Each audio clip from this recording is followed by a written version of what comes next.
नमस्कार, झारखंड समाचार में आप सबों का स्वागत है। आइए जानते हैं झारखंड की छोटी बड़ी मुख्य खबरों को। इंडियन नेवी में 10वीं पास के लिए नौकरी पाने का सुनहरा मौका, कई पदों पर होगी भर्ती। सरकारी नौकरी की तैयारी करने वाले युवाओं के लिए एक अच्छी खबर है। भारतीय नौसेना में उनके लिए नौकरी पाने का एक बेहतरीन मौका है। इंडियन नेवी में ट्रेडमैन के भर्ती का नोटिफिकेशन जारी हुआ है। नौसेना में इस भर्ती के माध्यम से कुल 248 पदों को भरा जाएगा। इस भर्ती में शामिल होने के इच्छुक उम्मीदवार आधिकारिक वेबसाइट www.joiningindiannavy.gov.in पर जाकर सीधे आवेदन कर सकते हैं। अभ्यर्थियों के लिए आवेदन करने की आखिरी तिथि 6 मार्च 2023 रखी गई है। इसके साथ ही वेबसाइट पर भर्ती और उसकी प्रक्रिया से जुड़ी बातें भी बताई गई है। आप सबों को बता दूं कि भारतीय नौसेना में ट्रेडमैन के सभी पदों पर भर्ती के लिए शैक्षणिक योग्यता अलग अलग है। जो भी उम्मीदवार इन पदों पर ऑनलाइन आवेदन करना चाहते हैं, उनके पास कम से कम मान्यता प्राप्त संस्थान से 10वीं पास या समकक्ष का सर्टिफिकेट होना जरूरी है। इसके साथ ही ट्रेड में अप्लाई के लिए संबंधित विषय में आवेदन करने के लिए सर्टिफिकेट कोर्स होना चाहिए। हालांकि अभ्यर्थी को आवेदन करने से पहले नोटिफिकेशन को पढ़ना जरूरी है। साथ ही इस सरकारी नौकरी के लिए अप्लाई करने वाले अभ्यर्थियों को अप्लाई करने से पहले ध्यान रखना चाहिए कि उनकी आयु 18 वर्ष से लेकर 25 वर्ष के बीच होनी चाहिए। हालांकि सरकारी गाइडलाइंस के अनुसार नौकरी के लिए आवेदन करने वाले आरक्षित वर्ग के अभ्यर्थियों को आयु की अधिकतम सीमा में छूट मिलेगी। वहीं आवेदन करने वाले जनरल कैटेगरी के उम्मीदवार को एप्लीकेशन फीस के रूप में 205 रुपये देना होगा, जबकि SC, ST, एक्स सर्विसमैन और महिला उम्मीदवारों को फीस नहीं देनी होगी। रांची में यातायात व्यवस्था को दुरुस्त करने के लिए 136 पुलिस कर्मियों को किया गया तैनात। झारखंड की राजधानी रांची में ट्रैफिक व्यवस्था को पूरी तरह से दुरुस्त करने के लिए अलग अलग जगहों पर तैनात पुलिसकर्मियों को विभिन्न थाना क्षेत्रों में स्थित पोस्ट पर प्रतिनियुक्त किया गया है। रांची के सीनियर SP कार्यालय ने यह जानकारी दी है। रविवार यानी कि 12 फरवरी को इसका आदेश जारी कर दिया गया। आदेश में कहा गया है कि रांची यातायात में प्रतिनियुक्त पुलिस पदाधिकारी या कर्मियों को सुगम यातायात व्यवस्था एवं यातायात नियमों के उल्लंघन की स्थिति में विधि सम्मत कार्रवाई करने के लिए अगले आदेश तक अलग अलग पोस्ट पर प्रतिनियुक्त किया जाता है। रांची, जमशेदपुर और डाल्टनगंज का तापमान गिरा, झारखंड में अभी और गिरेगा पारा। झारखंड की राजधानी रांची समेत कम से कम 3 जिलों के तापमान में बड़ी गिरावट दर्ज की गई है। मौसम विभाग के मुताबिक रविवार को इन तीनों जिलों का तापमान 3.3 डिग्री सेंटीग्रेड से 4.2 डिग्री सेंटीग्रेड तक गिर गया। आज यानी कि सोमवार को तापमान में और गिरावट दर्ज की जाएगी। हालांकि इस दौरान न्यूनतम तापमान में वृद्धि भी हुई है। आप सबको बता दूं कि रविवार को शाम 5:30 तक का जो आंकड़ा मौसम विभाग ने दिया, उसमें बताया कि रांची, जमशेदपुर और डाल्टनगंज का अधिकतम तापमान में क्रमशः 3.7 डिग्री, 3.3 डिग्री और 4.2 डिग्री की गिरावट दर्ज की गई। वहीं डाल्टनगंज के अधिकतम तापमान में सबसे ज्यादा गिरावट आई है। इसके बावजूद यहां का अधिकतम तापमान 31 डिग्री सेल्सियस बना हुआ है, जो सामान्य से 2.8 डिग्री अधिक है। इसी तरह रांची का अधिकतम तापमान 3.7 डिग्री से लुढ़क कर 28 डिग्री पर आ गया, जो सामान्य से 2 डिग्री अधिक है। लोहनगरी जमशेदपुर का अधिकतम तापमान में भी 3.3 डिग्री की गिरावट दर्ज की गई। यहां का अधिकतम तापमान 32.4 डिग्री सेल्सियस रिकॉर्ड किया गया, जो सामान्य से 3.3 डिग्री अधिक है। मौसम केंद्र रांची ने बताया कि 13 फरवरी 2023 को रांची के न्यूनतम और अधिकतम तापमान में 2.2 डिग्री की गिरावट दर्ज की जा सकती है। मौसम केंद्र ने कहा कि पश्चिमी विक्षोभ का असर झारखंड पर भी पड़ा है, जिसकी वजह से पछुआ हवाएं चल रही है। इसकी रफ्तार 20 से 30 किलोमीटर प्रति घंटा है। राज्य में अगले 3 दिन में 3 से 4 डिग्री तापमान गिरने का अनुमान जताया गया है। खतियानी जोहार यात्रा में 13 फरवरी को यानी कि आज चतरा की जनता को सौगात देंगे CM Hemant Soren, banner poster से पटा शहर। झारखंड के मुख्यमंत्री हेमंत सोरेन खतियानी जोहार यात्रा के तहत सोमवार को चतरा आएंगे। वे जवाहरलाल नेहरू स्टेडियम में लोगों को संबोधित करेंगे। इसके साथ ही परिसंपत्तियों का वितरण भी करेंगे। इस दौरान वे अपने कार्यकाल की उपलब्धियों को भी गिनाएंगे। इसके बाद विकास योजनाओं और कार्यालयों का औचक निरीक्षण भी करेंगे। मुख्यमंत्री के आगमन को लेकर तैयारी भी पूरी कर ली गई है। हेलीपैड, मंच और लोगों को बैठने के लिए पंडाल भी बनाया गया है। रविवार को जिला और पुलिस प्रशासन के वरीय पदाधिकारियों ने कार्यक्रम स्थल पर तैयारी का जायजा भी लिया। इसके साथ ही पदाधिकारियों को दिशा निर्देश भी दिया। आप सबको बता दूं कि चतरा के उपायुक्त अब्बू इमरान ने प्रशासनिक पदाधिकारियों को सीएम के कार्यक्रम के पूर्व पहुंचने और कार्यक्रम के दौरान पूरी तरह मुस्तैद रहने का निर्देश दिया है। दूसरी ओर एसपी राकेश रंजन ने सुरक्षा व्यवस्था को लेकर पदाधिकारियों को जिम्मेवारी भी सौंपी है। सुरक्षा में किसी तरह की चूक नहीं हो, इसे लेकर कड़ी हिदायत भी दी गई है। एसपी ने पुलिस पदाधिकारियों को हर गतिविधियों पर कड़ी नजर रखने को कहा है। कार्यक्रम के दौरान किसी तरह का विघ्न उत्पन्न नहीं हो, इसे लेकर मुस्तैद रहने को भी कहा गया है और सामाजिक तत्वों पर कड़ी नजर रखने को भी निर्देश दिया गया है। इधर जो है हेलीपैड का निर्माण कार्य कर लिया गया है। हेलीपैड के चारों ओर बैरिकेडिंग की गई है। हेलीपैड से मुख्यमंत्री सीधे कार्यक्रम स्थल पर पहुंचेंगे। कार्यक्रम के दौरान सावित्रीबाई फुले किशोरी समृद्धि योजना, प्री मैट्रिक छात्रवृत्ति योजना, मुख्यमंत्री सुखाड़ राहत योजना, मुख्यमंत्री रोजगार सृजन योजना, किसान ऋण माफी योजना, मुख्यमंत्री पशुधन योजना समेत योजनाओं के लाभुकों के बीच चेक का वितरण भी करेंगे। सीपी राधाकृष्णन होंगे झारखंड के 11वें राज्यपाल। रमेश बैस महाराष्ट्र गए। झारखंड के राज्यपाल बदल गए हैं। अब झारखंड के राज्यपाल सीपी राधाकृष्णन होंगे। ये झारखंड के 11वें राज्यपाल होंगे। वहीं रमेश बैस को महाराष्ट्र का राज्यपाल बनाया गया है। रमेश बैस झारखंड के 10वें राज्यपाल थे। उनके नाम छत्तीसगढ़ से 7 बार सांसद बनने का भी रहा। वे साल 2021 के जुलाई महीने में झारखंड के राज्यपाल बनाए गए थे।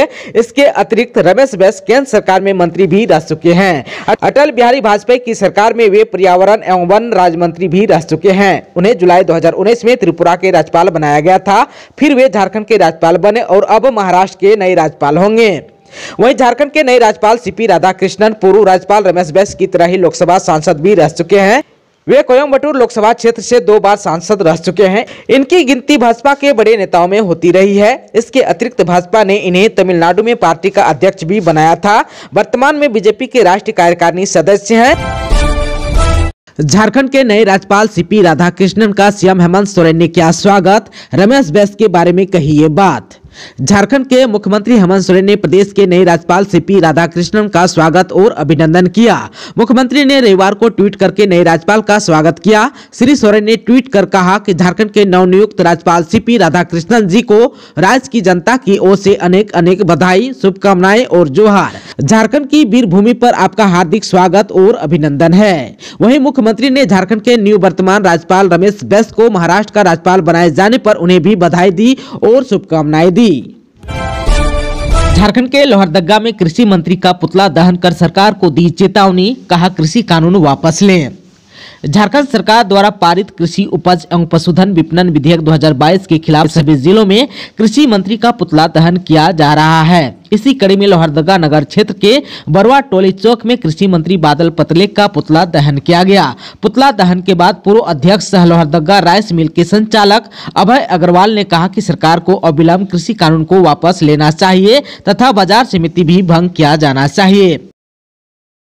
यदि सरकार व्यापारियों की बात को नहीं मानता है और इसी तरह अहितकारी काला कानून को लागू करने की हर धार्मिकता बनाए रखता है तो हम व्यापारी भी अपने जिद में कायम हैं तथा आगामी 15 फरवरी से संपूर्ण खाद्यान्न व्यापार ठप रहे, इसके लिए भी हम सभी व्यापारी एकजुट हैं। वहीं लोहरदगा चेंबर अध्यक्ष रितेश कुमार ने कहा कि कृषि कानून के विरोध और सरकार द्वारा वापस लिए जाने का जोरदार दबाव बनाते हुए federation of Jharkhand chamber of commerce की अगुवाई में झारखंड के सभी खाद्यान्न व्यापारी अपना संपूर्ण ताकत झोंकने के लिए कटिबद्ध है। आने वाले दिनों में विधायक और मंत्री का घेराव, धरना प्रदर्शन राज्य सरकार और केंद्र सरकार से पत्राचार से लेकर हर वह कदम उठाएगी जिससे झारखंड सरकार को यह काला कानून वापस लेने का दबाव बने। गोल्ड मेडल जीतकर लौटी झारखंड महिला हॉकी टीम का रांची में भव्य स्वागत। खेलो इंडिया यूथ गेम्स में स्वर्ण पदक जीतकर वापस लौटने पर झारखंड की महिला हॉकी टीम का रांची रेलवे स्टेशन पर भव्य स्वागत किया गया। ग्वालियर में आयोजित हॉकी मैच में झारखंड की बालिका हॉकी टीम ने फाइनल में मध्य प्रदेश को पेनाल्टी शूट आउट में 4-3 से हराकर गोल्ड मेडल पर कब्जा किया था। आप सबको बता दूं कि भारत सरकार खेल मंत्रालय द्वारा देश में खेल को बढ़ावा देने के लिए हर वर्ष खेलो इंडिया यूथ गेम्स का आयोजन किया जाता है। ताजिकिस्तान में फंसे झारखंड के 36 मजदूर राज्य और केंद्र सरकार से वतन वापसी की लगाई गुहार। झारखंड के 36 मजदूर ताजिकिस्तान में फंस गए हैं। उन्होंने झारखंड की हेमंत सोरेन सरकार और केंद्र की नरेंद्र मोदी सरकार से अपील की है कि उनकी वतन वापसी सुनिश्चित करे। ताजिकिस्तान में फंसे ये सभी मजदूर बोकारो, गिरिडीह, हजारीबाग और धनबाद जिले के रहने वाले हैं। ताजिकिस्तान से 36 प्रवासी मजदूरों ने सोशल मीडिया के माध्यम से वतन वापसी की गुहार लगाई है। मजदूरों ने मदद के लिए भारत सरकार एवं झारखंड सरकार के नाम त्राहिमाम संदेश भेजा है। सरकारों से कहा गया है कि जिस कंपनी में ये लोग काम कर रहे थे उसने 4 महीने से उन्हें वेतन नहीं दिया है। सभी श्रमिकों ने लिखा है कि वे दाने दाने को मोहताज हैं। बाबूलाल मरांडी ने हेमंत पर बोला हमला, बोले स्थानीय नीति पर सीएम की मंशा साफ नहीं, डीजीपी के लिए हो रही है सौदेबाजी। भाजपा विधायक दल के नेता और पूर्व मुख्यमंत्री बाबूलाल मरांडी ने 1932 के खतियान आधारित स्थानीय नीति और रोजगार नीति को लेकर मुख्यमंत्री हेमंत सोरेन पर हमला बोला। उन्होंने कहा कि मुख्यमंत्री खतियान आधारित नीति को लागू नहीं करना चाहते हैं, वे सिर्फ राजनीति कर रहे हैं, दूसरे के कंधे पर रखकर बंदूक चला रहे हैं। अगर सही मायने में ईमानदार है तो जल्द से जल्द नीति को लागू करना चाहिए। वहीं भाजपा के नेता बाबूलाल मरांडी ने रविवार को पलामू के भाजपा कार्यालय में मीडिया से बातचीत करते हुए कहा कि भाजपा खतियान आधारित नीति की विरोधी नहीं है। इस मुद्दे पर भाजपा का स्टैंड साफ है। झामुमो और मुख्यमंत्री हेमंत सोरेन का स्टैंड समय समय पर बदलते रहा है। उन्होंने कहा कि भाजपा चाहती है कि स्थानीय नीति विधि सम्मत हो ताकि कोर्ट से खारिज न हो। हेमंत सरकार के विधि विभाग ने ही जिस विधेयक पर आपत्ति जताई थी उसी को राज्यपाल के पास भेजा गया। यह अपने आप में विरोधाभास है। यह सब राज्य की जनता को समझ में अब आने लगी है। उन्होंने कहा कि 1932 के खतियान को लागू करने में जो कानूनी दिक्कतें हैं उसे दूर करने के लिए देश के बड़े बड़े और महंगे वकीलों से राज्य सरकार को सलाह लेना चाहिए, लेकिन ऐसा नहीं किया जा रहा है। दूसरी तरफ खुद को खनन घोटाले से बचाने के लिए महंगे वकीलों की सेवा ले रहा है। इससे साफ है कि स्थानीय नीति पर मुख्यमंत्री की मंशा साफ नहीं है। वहीं मरांडी ने डीजीपी के सेवानिवृत्ति के बाद भी नए डीजीपी की नियुक्ति नहीं होने को लेकर हेमंत सरकार पर सौदेबाजी करने का आरोप भी लगाया। झारखंड को जल्द मिलेगी बड़ी सौगात, इंटरनेशनल स्तर के बनेंगे 6 4 लेन कॉरिडोर। पथ निर्माण विभाग झारखंड में 4 लेन वाले 6 रोड कॉरिडोर बनाएगा। सभी कॉरिडोर अंतर्राष्ट्रीय स्तर के हाईवे होंगे। इन कॉरिडोर के बनने से राज्य के अंदर यात्रा करने वालों को कम समय और कम दूरी तय करनी होगी। 6 कॉरिडोर में 393 किलोमीटर का ईस्ट वेस्ट कॉरिडोर, 121 किलोमीटर का ईस्टर्न कॉरिडोर, 275 किलोमीटर का नॉर्थ साउथ कॉरिडोर, 140 किलोमीटर का सेंट्रल कॉरिडोर, 270 किलोमीटर का टूरिस्ट कॉरिडोर और 170 किलोमीटर का होली टूरिस्ट कॉरिडोर शामिल है। राज्य के औद्योगिक और पर्यटन क्षेत्रों के विकास को लक्ष्य बनाकर इन कॉरिडोर की योजना तैयार की गई है। अब इसका डीपीआर तैयार कराया जाएगा। इसके लिए पथ निर्माण विभाग ने अनुभवी और तकनीकी रूप से दक्ष कंसल्टेंट को आमंत्रित किया है। इसके लिए टेंडर जारी किया गया है। इन कंसल्टेंट को विजिबिलिटी स्टडी और डीपीआर तैयार करने की जिम्मेदारी दी जाएगी। डीपीआर बनाने के लिए 90 दिनों की अवधि तय की गई है। डीपीआर बनने के बाद योजनाओं की स्वीकृति कराकर निर्माण की दिशा में कार्रवाई प्रारंभ की जाएगी। मछली व्यवसाय की करने आए थे हत्या, सुरक्षा में लगे पुलिसकर्मी हुए शहीद, पुराने विवादों को लेकर हुआ हमला। देवघर जिले के नगर थाना क्षेत्र से 500 मीटर की दूरी पर पुलिस और अपराधियों के बीच मुठभेड़ हो गई। घटना शनिवार देर रात की है। इस मुठभेड़ में पुलिस के 2 जवान शहीद हो गए। शहीद हुए दोनों जवान साहिबगंज जिले के रहने वाले हैं। उनका नाम रवि कुमार मिश्रा और संतोष यादव है। बताया जा रहा है कि गोलीबारी की यह घटना पुराने विवादों को लेकर हुई। आप सबको बता दूं कि घटना रात 11:30 की है। अपराधियों ने मछली व्यवसायी सुधाकर झा के घर पर जाकर उन पर हमला किया, जहां मौके पर मौजूद उनकी सुरक्षा में लगे 2 जवानों ने जवाबी कार्रवाई की। इस जवाबी कार्रवाई में दोनों जवानों को गोली लगने से पुलिस के दोनों जवान शहीद हो गए। बताया जा रहा है कि मुठभेड़ के दौरान तलवारबाजी भी हुई। मुठभेड़ के दौरान शहीद हुए दोनों पुलिस के जवान सिविल ड्रेस में थे। मुठभेड़ की जानकारी मिलते ही नगर थाना प्रभारी के साहू कुशवाहा पुलिस जवानों के साथ घटनास्थल पर पहुंचे। यहां पहुंचते अपराधियों ने थाना प्रभारी की गाड़ी पर भी फायरिंग कर दी। इस फायरिंग में थाना प्रभारी भी बाल बचे। वहीं पुलिस की ओर से की गई जवाबी कार्रवाई में 2 अपराधियों को गिरफ्तार भी कर लिया गया है। इसमें एक अपराधी भी बुरी तरह घायल है। तलवारबाजी में उसका हाथ भी कट गया है। घटना की सूचना मिलने पर एसपी सुभाष चंद्र जाट, एसडीपीओ पवन कुमार समेत कई पुलिस अधिकारी मौके पर पहुंचे। हिरासत में लिए गए दोनों अपराधियों से पूछताछ की जा रही है। मानव तस्करी का सरगना अर्जुन टोरी उर्फ नेहरू गिरफ्तार। सिमडेगा की आदिवासी लड़की को फरीदाबाद से किया रेस्क्यू। मानव तस्करी के खिलाफ लोगों को जागरूक करने और लोगों को मानव तस्करी से बचाने की अभियान में जुटी संस्था शक्ति वाहिनी के निशिकांत ने बताया कि सिमडेगा की पुलिस ने ठटई टांगर की आदिवासी लड़की को फरीदाबाद से बरामद किया है। वहीं दिल्ली से प्लेसमेंट एजेंसी चलाने वाले अर्जुन टोरी उर्फ नेहरू को भी गिरफ्तार कर लिया गया।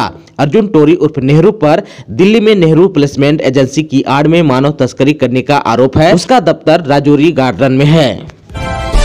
रांची के कबाड़ी दुकान में लगी भीषण आग, दुकानों और घरों के सामान हुआ क्षतिग्रस्त, 3 घंटे बाद पाया गया काबू।